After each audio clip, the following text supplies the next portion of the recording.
He's a creative genius. The brother is capable of creating music in any situation. He's been in touch with the whole history of music, jazz, Afro-Cuban style, eclectic, versatile, spontaneous, crazy. Drummer, musician, writer, entertainer, son of oh, everybody knows Victor Jones. He's got it all now. Can you hear me? Here we go. I always considered myself an R&B bop musician because, as far as drums are concerned, this is my roots as a drummer. But I learned formal music from playing the trumpet, you know. But when I play the drums, it's like I can just play anything that comes to my mind at any time. It's just not an effort. I can play the drums for hours and never be bored and never repeat myself. Shortly after graduating high school, I played with Lou Donaldson. So that kind of got me in the jazz world. So consequently, I started recording with Lou. Then I played with Jimmy McGriff, and so I recorded with him. So over the years, I've had the opportunity to record with some great artists. When I met Stan Getz, I was 22, and I started playing in his band when I was 22 years old. So he started me into the big world of music. So that was really an experience. I don't know how young musicians learn how to play jazz or R&B or soul music or whatever. I don't know how they do it. From records or whatever, from schools, I guess. But I learned out there on the road in Wichita, Kansas, and in St. Louis, and in Chicago, and in Detroit, playing all these clubs. We played the Chitlin Circuit. The Chitlin Circuit was all the black clubs around America. So we played all those places. A lot of different cultures have influenced me. I traveled around the world as a sideman. I've done all I could do. I played in front of hundreds of thousands of people around the world, every place on the face of this earth.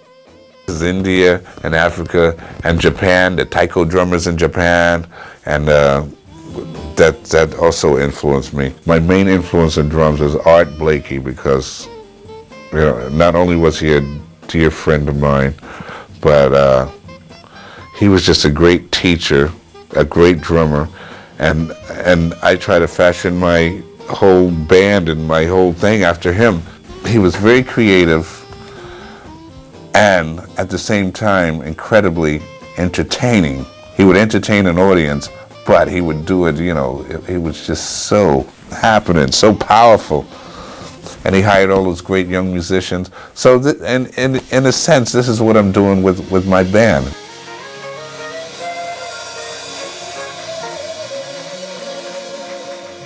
You know, I hire young musicians. I get influenced by them, and I give them my maturity. And okay, let's see if we can fit this into my act. The hip hop jazz thing, or the acid jazz, which was a big movement in New York City, and in England as well, and in Paris as well. You know, in Italy, it was kind of happening. So I was a part of that scene.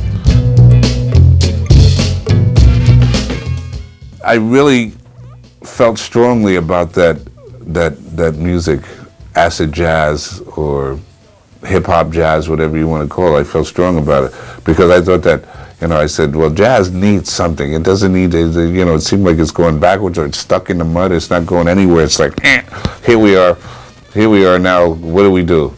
So, you know, with the rappers and the DJs and the scratchers, I dug that. I still dig it. I still dig DJs because that's the direction the music has gone and it's going, and you can't stop it. People always tell me what we do, it won't last. Rapping on the mic, thinking this fast. Every time I go on the mic, I do it right. But every time I do it, yo, it's out of sight. So I always look to the younger people for, you know, directions to go. You know, some people don't believe in that, but I do. rhythm, just a sit them. So me say what about the rhythm in a Japanese version. If I buy this, the poker feel the rap of me. You feel me a piece, feel about one, feel about another two, feel about another three, feel about another one, feel about another. Hey, me say no one, feel about another two. Music is sounds. It's just sounds. You collect sounds, and if it sounds good, it's a sound, it's a feeling, it's a spirit. So if you have a good spirit, and you have a good sound, and you make it feel good, it's going to sound like good music.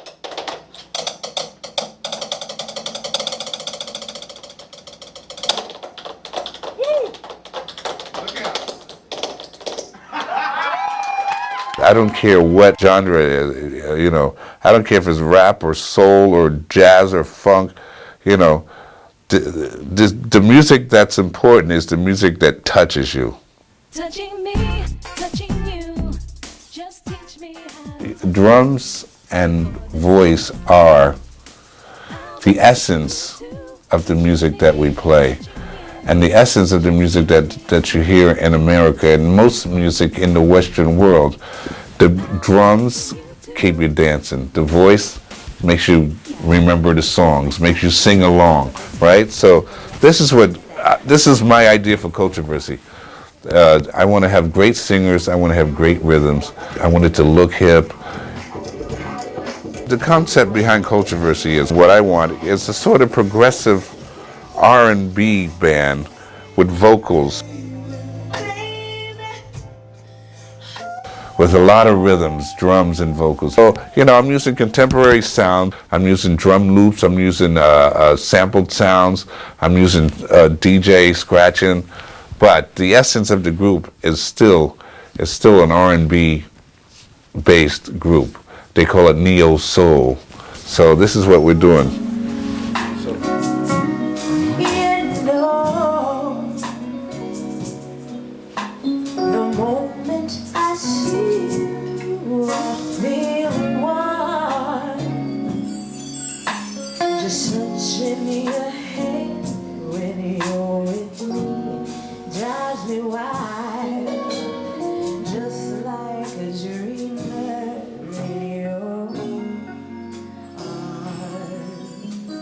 The show is non-stop, and I'm really happy the way things are going because our repertoire is growing more and more. We rehearse, we hang out together.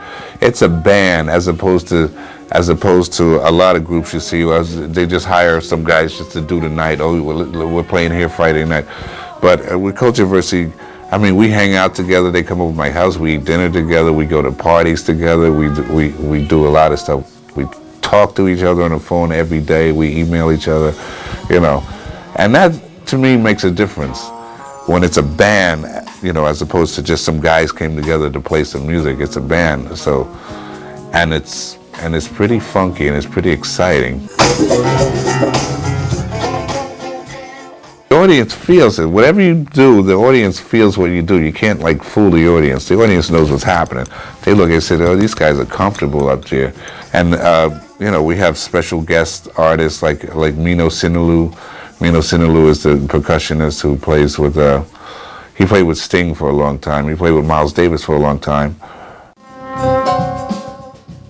I have a tradition of letting, especially musicians who are with it, who are aware of what I'm doing. I'm not just going to let anybody come up on stage and sit in. I say this guy has to know what's happening. You got to know what's happening in R&B music. You got to know what's happening in blues music. If you have dance hall, if you have techno music, if you have R&B, they're all kind of close to each other. Blues, R&B, rock and roll, and jazz music are like very close to each other. They're like cousins. If all these various musics I'm speaking of all come from the same tree, so I'm able to, you know, like mesh them all together and put them in a blender or whatever, and it comes out as Cultur-versy.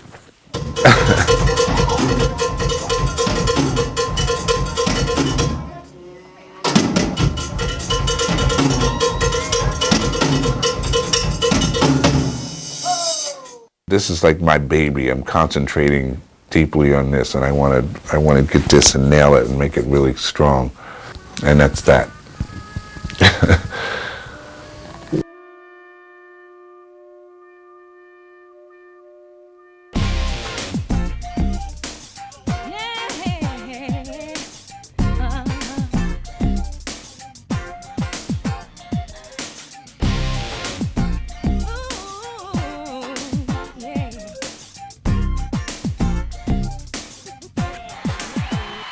touching me, touching you. Just teach me how to touch you before this night.